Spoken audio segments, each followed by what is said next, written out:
તો આજે આપણે મોહનથાળ બનાવવાનો છે. તો ઝીણો જાડો લોટ લઈ લીધો છે ચણાનો. એમાં આપણે દૂધનું મોણ નાખશું, ઘીનું મોણ નાખશું, બધું મિક્સ કરી લેવું. તૈયાર થઈ ગયું છે. તો આપણે હવે એને ચાળી લેવું. આપણે ઘી ગરમ કરવા મૂક્યું છે. તો એમાં આપણે લોટ નાખીને શેકી લેવું.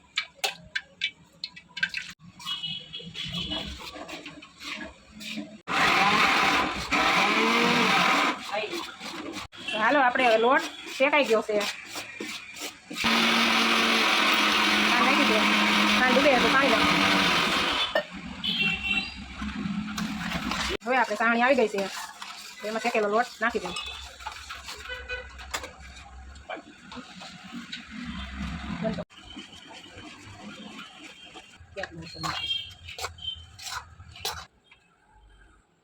તો મોહનથાળ તૈયાર છે. તો આવી જાવ સૌ.